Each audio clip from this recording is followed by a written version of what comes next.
Hi, my name is Amy Wolf. I'm the programming coordinator for the Osterville Village Library. Thank you so much for joining us today, and to our friends joining us on Zoom, thank you so much for being here as well.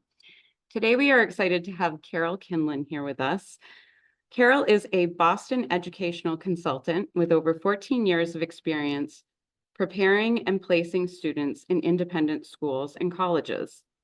Prior to educational consulting, Carol worked at the Shady Hill School and Dedham Country Day and was a clinician at the Institute for Learning and Development in Lexington, Landmark Schools Admissions Office in Beverly, the Center for Reading and Language Research at Tufts University, and at MGH's Pediatric Neurology Department.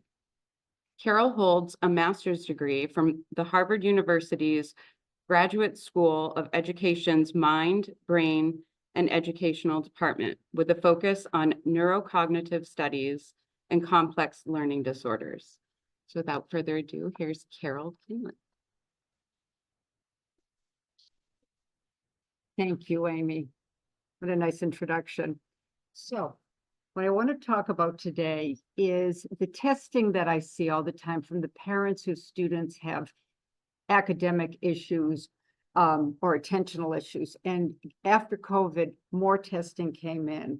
And one of the reasons I put this presentation together is the quality of the testing was very varied, and it impacted greatly how much we could help students. So like blood tests that doctors do, the testing is critical. I'm going to go through what is important to know if you're working with students and how best to get optimal testing. Okay, so we're going to discuss three things. What are the key skills needed for school success? When should a student get an evaluation, and understanding those two key tests, the cognitive test, which is the IQ test, and the educational test. When a student gets tested, they may have other tests looking at autism, speech and language, behavioral issues, but they'll always have these two tests if there's any kind of concern. Okay, so when a student comes to me, you're trying to surround yourself quickly, even if it's a very typical student, with why they're struggling or why they're advanced in their class, because it's usually those two situations. One thing that I know is that without getting a lot of information, you're not always sure about why a student, in most cases, is struggling. For example, if a student has cancer and has had chemotherapy, we know they're going to have what's called chemo brain for a while and have brain fog and processing. So accommodations are put in place very specifically for what might look like academic issues. In turn, somebody could be struggling with primary anxiety, which could come across as serious inattention, affecting decoding and fluency issues, but it may be the primary reason is they need to deal with the anxiety first. But 65% of the students have an academic issue that just comes with the information that's being presented and their ability to actually easily get through it. So the first thing to know is in the world of all the jobs and things that you can do with your life, there's only certain skills that are needed to be successful in school. So here's Howard Gardner's different types of intelligence, which he allowed the world to consider that some people are much better at music, at physical activities, the understanding of the greater good. But when it comes through from kindergarten to master's programs, in almost every situation, there are 4 things that a student has to be good with. And that when somebody decides a school isn't for them, that they need a test, it's usually because there's a problem in one of these 4 areas. Okay, the most important thing in order to be reasonably successful in school is a student has to be quickly and accurately be able to understand what is read or heard. So one of the situations that comes up to me is a child is able to decode, but when someone's talking at the rate I'm talking right now, in a classroom, the information's coming in and they're decaying too quickly. So they have a deer in the headlights look. Now, a teacher may not pick that up, but that is a critical skill. And I know the folks here who are doing, or in Gillingham, are well aware of this fact. They have to be able to read what's on the page or hear what's in the room and make sense of it. So that's input, output. So the information is coming in. What are you going to do with it? Now, again, these are not farmers. They're not salespeople. These are not football players. These are people that need to communicate with their fingertips or with their mouth, typing, writing, or speaking, what they understand about a math problem, about the Treaty of Versailles, about the characters of the Great Gatsby. They have to do it accurately and quickly. They can't, as much as extra time is a benefit, in the real world, they're not going to get that kind of time. They need to, and I know everybody sees this who's been with children, ability to attend, plan, and complete tasks within a reasonable time in the environment they're in. So the biggest issue now is kids have problems with attention and executive function. COVID did not help this, but the ability to really be able to focus on what needs to be done in the present, which is the attentional piece, for the future, which is the executive function piece, both residing in the front part of the brain, is something that when it's really atypical, the student is going to struggle. They're going to miss pieces of information or miss important assignments. Now, here's one that has come up a lot since COVID. They have to be able to collaborate within reason, read social cues, and connect with others.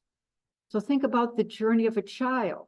They're with you, and then middle school hits. And the need to have a little group of people so they can move away from their family, which is their job description. You don't want them forever living at your house, but they have to be able to connect. So occasionally I'll see reports that a student has an IQ of 140, reads, memorizes, is wonderful. Everything is great, except they have no friends. I'd rather almost see the opposite, because without the friendships, the question is, well, we're not that concerned with the academics. Is there something psychologically going on? Or is there something neurologically like Asperger's going on where the child isn't making that connection? These tests review that. Okay, when should someone get an evaluation? So almost, and I have traditional kids I work with, meaning that there's nothing that's popped up, but 80% of the time I'm looking at something. There's a problem with decoding. I know you folks are looking at that. Comprehension, math, writing. You want to look at that. Here's the less obvious ones. Weaker processing of information that I spoke about. Slower, inaccurate of output of information when speaking or reading. We have private schools that deal exclusively with kids with those problems. They're like little boutique schools. You have trouble with comprehension, you need the Linda Mood Bell programs. They have a school for you. If you're brilliant, but it takes forever to get the information out, there are schools for that. Not many, but people recognize that a lot of students can have those struggles. Another thing are attentional concerns, rigid thinking, poor planning, and what we're seeing more of is atypical social behavior or the inability to have peer relationships. Okay, the two main tests we talked about. The WISC is done for kids 6 through 16. The WACE for people that are older, up to 70. The WIPSI is for younger children. They're looking at some very basic information, not always heavily influenced by environment. There are tests there that have nothing to do with environment. They're looking at your general intelligence and problem-solving skills. They will also tap, if asked, attentional organizational skills, memory, focus, motivation. Coupled with that is always, okay, someone's got this Ferrari brain. What in the environment that's their job description as a student, what have they done with it? There's going to be the educational testing. How well do they read a sentence left to right in terms of decoding? How well are they comprehending? How well do they do math? And how well do they do math, writing, and do other things under a time condition? Some kids are great until you have the timer. And so that's incredibly important to know. Okay, the two groups of people that can do it, as we all know, psychologists at a school, working with the different specialists can do it, no cost. The tests are by multiple people.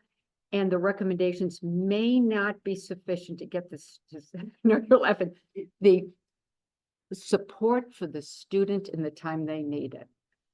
Or an independent neuropsychologist, they can be pricey, but one person is going to do all the batteries typically, and the feedback will usually be more detailed. The optimal situation, if someone can afford it, is have the evaluation done in 2 days. So when I would do evaluations, I'd sit there after the student left the first day, I'd put up the scores and say, you know what? I really need to do a speech and language. I'd grab that, have that ready.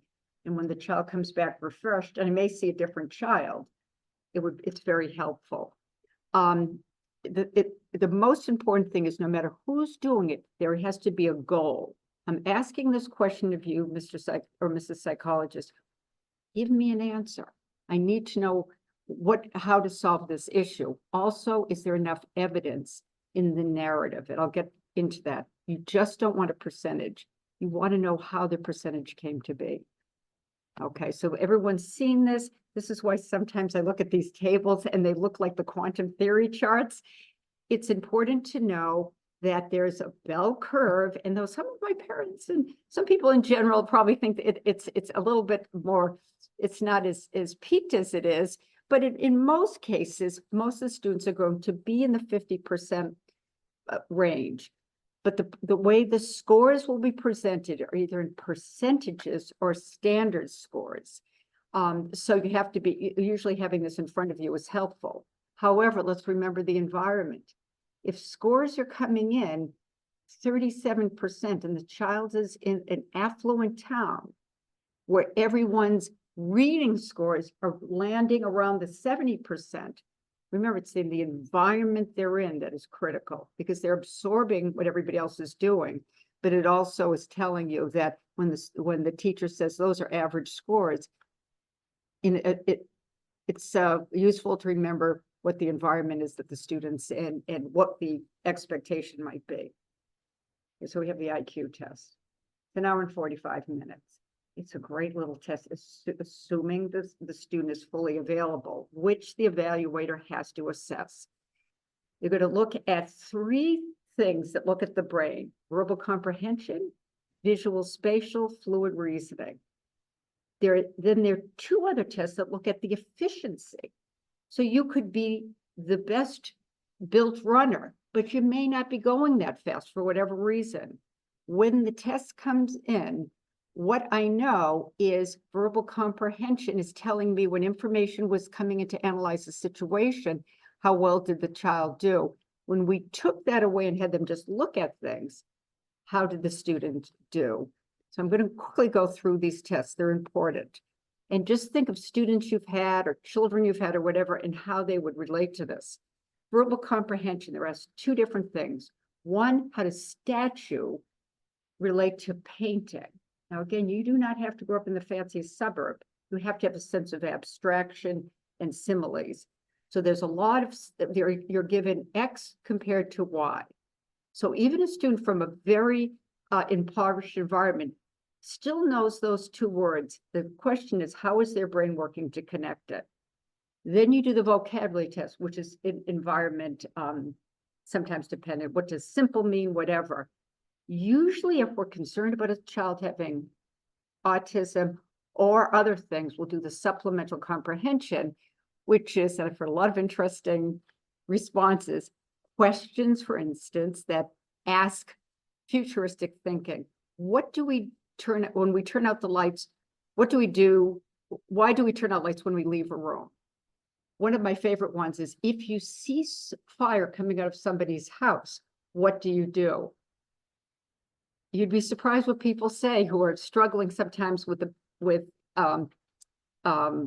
really picturing the situation. But usually a private evaluator will be the one who would do that, take the extra step to see how the student would do. Okay, so sometimes kids do not do well at that, but they're going to be really good architects or construction people, whatever. Some of my happiest moments is seeing high scores in visual spatial. No one's saying anything. They're getting little puzzle pieces. You have to put the puzzle together. When they do that quickly, I always have thought, oh, that's a great sign. So they may not be a reader, we'll figure that out, but at least they can look at pieces and put together a whole. And then the inverse is you've got the whole and you have to put together the pieces. This particular test on visual spatial is not weighted as high as some of the others, but it's still a good indicator of what the strengths are of the student. Fluid reasoning is regarded as the highest measure of IQ. This is a test that can be given to a number of different types of people, and it's independent of acquired knowledge. This is something taken from a Mensa test, and it has to do with a series of patterns in which the student has to have in their mind, here's what I'm noticing keeps changing. Of these particular images, which one makes the most sense in that block? Does everyone see that? So a student could have lackluster scores on the other two groups, visual, spatial, and comprehension, suddenly have 140 on this. And that's, you really are digging like, so why aren't they reading a little more, whatever? Here's the second subtest, testing again without having background knowledge, what fits in to the scale. So a person needs to sort of assign some sort of weight to the scale on the left to figure out the weight on the right. Okay, now we're talking, what people in admissions are talking, we're always talking about these efficiency, as Kate well knows. We love the fact the student has good verbal comprehension. We're kind of excited about visual spatial information. Fluid reason, it's good. And then we're looking at the fact, well, when they show up to school, what is it going to look like? Working memory. So the student is sitting there and you go increasingly giving them numbers that they have to say back to you forward and they have to say backward. And then they have to say in ascending order. And a great neuropsychological report details what was hard if something was hard. So if I say to you 26419, you may be able to say it right back. So good short-term memory. But if I say 26419, and you're like 92, somebody should note that because it's as opposed to just giving a broad number. It's important to know it. The students that have low scores here, we're worrying about memory and also getting a sense maybe when they're sitting in that European history class and the person's talking really quickly and there are no notes, the information's coming in and they're decaying. So when Kate was working over at Carroll, these would be the sort of things we'd be discussing. Here's another visual working memory in which the person has to sort of see three images of they get bigger and has to remember the images in certain orders: kangaroo, rhino, butterfly, and then they'd have to turn it around.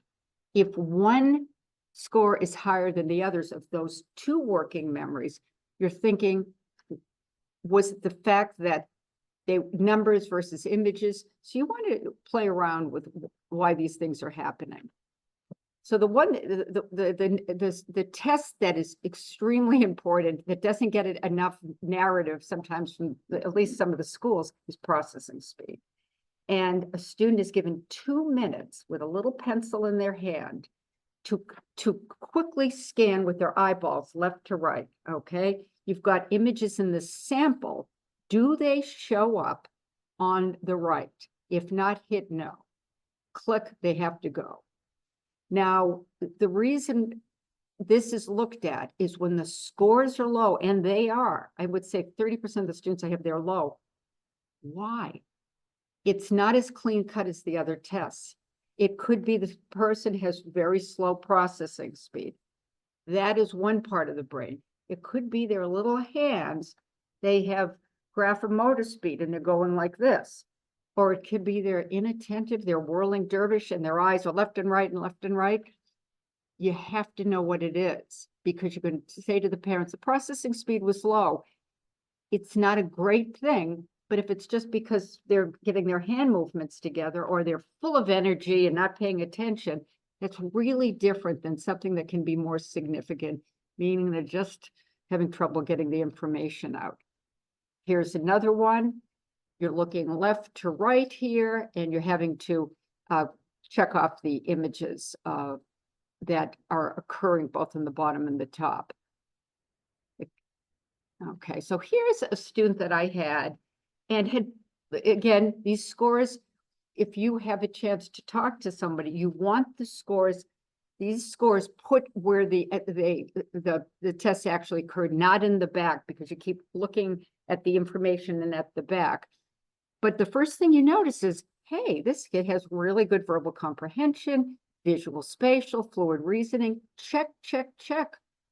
School ready. Oops, look what happened.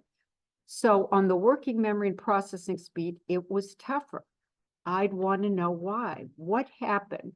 Was it just when they did the ascending numbers, it was awful and brought the score down? Was it just on processing speed that the little hand couldn't move fast enough? Those are not bad things.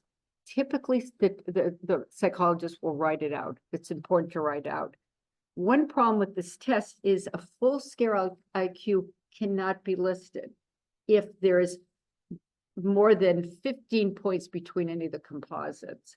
So what we know is that from a cognitive standpoint, the student is very solid. From a cognitive efficiency standpoint, we've got to figure out what's going on. Okay, so the educational test. So we have that information, and anyone working with a child is getting a sense. And occasionally, I don't do the test now. I'll call in when the tests are being done. What are you seeing? Almost like someone looking at a patient, and you as the outside person, we need to know. They're not, we need to get some information, and they usually have a good gut reaction. But they need to say, well, the kid's really smart, but let's find out when we give them school-related material, how they're going to do. Why are they going to do this? 3 reasons. They need to know the kid's basic academic strengths and weaknesses. Can they get any services through the public school? And if so, what? The best neuropsychologists have taught in schools and know what accommodations actually work, versus somebody who came from maybe a lofty master's program, but hasn't ever been in schools, because some accommodations really don't make sense in real time. Okay, this is a detailed list, nothing I'm going to go over on the many types of things you can look at. So again, the parents are coming in the door, they're talking to me, or they're talking to a neuropsychologist, or they're talking to the school teacher. I'm really worried. Little Larry has problems in XYZ. Does this warrant testing? Is there any testing? But just know there's lots of different sorts of tests for everything. And usually a clinic can do it fairly easily. The most important thing you're going to be looking at, though, is can the student read, understand what they're reading, do basic math, and do a lot of it under a time condition. Okay, so here we are. So they've got a job description of school is reading. Besides the socialization, the gym class and all that, they have to be able to go. It's just very basic, left to right, look at these little letters, attach sounds to it. And there are 4 reasons that might not happen. One, as both of you know, phonological. They see cat, they're not able to associate the sounds because the sounds as they're hearing it are not able to attach a symbol. Classic dyslexia. But the plot thickens. They could have orthographic dyslexia, meaning that when they have trouble when they see a word that's not phonological, remembering what it means. So the word sight, that can be S-I-T-E, that's phonological, but how about sight, S-I-G-H-T? You have to remember it. That can be tricky. The other thing is someone could have ocular motor issues. And I've had at least 10 students with that. Meaning when they're reading, they get headaches. They're fine with decoding, especially if they go down, but there's something going on with their reading, and it's because one eye is moving a little faster than the other. And when you start looking at the test results and how people are describing the kid, everything seems off. Nothing is a straight line. And when they don't like to read, they get headaches. They read better when they have a little file card. And the remediation is they have to go to a place like Children's Hospital where they have special programs where they train the eye. Okay, so again, reading fluency and comprehension, the student is there. It's critical that they can read a story, let's say in 5th grade, about the Titanic. Now, this looks very straightforward. It isn't when asked, what is this passage about? So frequently, and again, why is this so important? Because a student in 4th, 5th, and 6th grade, their self-esteem, along with making friends, is being able to say this particular thing that's so important and talked about, I'm good at. And as time goes on, 4th turns into 5th, 5th turns into 7th, 8th, and 9th, a student may be able to read, but if they don't know what this passage is about without rereading and rereading it, you want someone to step in. You want to be careful, in my case, of school placement. You don't want to put them in a situation where everyone's talking at the rate I am, nothing's up on the board, they're not circling back. So again, what's important about the educational tests, they go right in diagnostically and figure out where's the Achilles heel, where's the student really struggling. And this is probably the most important thing. So of all the things someone can walk in with outside of really troubling behavioral or emotional issues or metacognitive social issues, it's the child that has trouble with listening comprehension or oral expression. Oral expression is not articulation. It's the ability to have a conversation at an age-appropriate level so someone can understand you and be able to add information. So again, it's the input and the output. If a student has trouble, they go to a speech and language person. Sometimes we'll call it dyslexia. A student now where the family thought the child should go over to Landmark, this child can read beautifully. They just don't understand what they're reading. And when the child's speaking, the conversation is very vanilla. They haven't been exposed to that much vocabulary. And when they're trying to articulate themselves, they're saying everything's good, everything's great. They're not able to branch beyond that. And sometimes we call that expressive and receptive issues. And some people are just quiet. Not everybody's going to have a disorder. It's a disorder if it presents a problem in the classroom. Okay, so the last part is written expression and fluency. The student has to take that pencil again. Remember, they have little wiggly hands when they're young, and they're looking at, can they spell? Can they put a sentence together? This is done at 4. This is done at 21, these tests. What kind of grammar are they using and composition? If it's really tough for them to take all this information, this is the most difficult cognitive thing, get it down to their fingertips. If it's really tough in the environment they're in for the grade they're in, we call it dysgraphia. It's so hard. When I think of someone being a fast writer, reporter, I think there's a person who is very efficient in taking information, getting little sentences, it's going down to their hands versus out of their mouths. It's more complicated. We're seeing a lot of students that are struggling with that because they didn't have the scope and sequence of writing during the COVID period. Also affected was math. So across the board, math scores went down because unlike reading, there's particular things being taught at particular time. But what are we looking at reading? So many times the student will math. What are we looking? A student has to be able to do math problems, math word problems, and be able to do them under time conditions. So a student that really struggles with it, and I've had students that have struggled so much with multiplication tables, even at 14, that it's painful. They're wonderful with words and ideas, but 8 times 8 is so hard. And sometimes, just like with Orton Gillingham, you give them little balls, something to touch. And I think that can help. But again, this is what the test would look at. And then you have total achievement. That's taking everything together and giving you a sense of where the student is. Okay, so here we have a 6th grade student.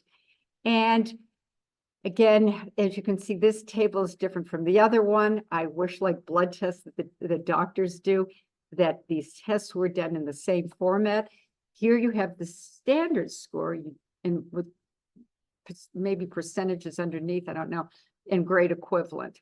But the standard score is saying overall, we're about average with the math problems, the numerical operations. But then when we started timing it for subtraction, especially, that the student really struggled. So the minute you see fluency, picture a timer. So some students if they have extra time, do well, and without it, they don't do well. When should you get extra time? When the person has the content and needs the time versus the person having all the time in the world to look at different options. But here I would say this person should get extra time. So we look at this, and again, what's important in the world now where a lot of students really do struggle with aspects of learning because of, having 2 years at times not in the classroom, is you're trying to understand what's going on. And here we have the percentages and standard scores. Again, what's important is where are you? Where's the environment? Is it, and what would be expected given the situation the student's in? So when the public school teacher asks you to come in, the testing is done for your child. There's going to be a number of people sitting in the room. It's really good to have an advocate there who will push on the people who will say how lovely the child is. You do not care. It's not a personality test. What happened on reading? What happened on writing? Why did this happen? And getting right to the bottom of it and saying, this is what my son or daughter needs, and not being shy about it. If they say, wait, let's wait and see, just say, would you say that in a medical situation? If you found something. When I was in graduate school, they likened it all to, they were associated with Children's Hospital. We were always taught better while that brain is growing to jump in, especially when the child is not going to be that offended by tutoring. But that's why it's good to have somebody there to help if you're a little concerned about working with a teaching team at a school. Just the final thing, when requesting testing, be sure to be clear about the goal and make sure they put the tables as close to where the actual testing was done, not in the back. And remember, the percentages and standard scores represent the whole United States. Baton Rouge, Chattanooga, Weston, Mass. So if they're low, remember that every day the child's getting up into a place where a lot of scores are high. How do they feel about that? Lower expected results under 50%, especially in an affluent environment, should be detailed. And one of the simplest things you can do, if someone goes in for test, say, if it's below 50, Mr. and Mrs. So-and-so, please write what the error pattern was, versus just, that's the most important thing. Okay, here's an example. I pulled this out of this neuropsychologist test. Coding. Jack worked very slowly, taking time to redraw certain symbols, though he worked carefully in completing as many as he could. That's telling you exactly what happened when little Jack was doing it. It wasn't because he was slow. It's just he was doing it to make sure he was working carefully. True processing speed would mean the person really held on to that pencil and didn't move for a while. So again, the more detail, the better. Word reading, Jack was able to decode phonological words, but struggle with sight words.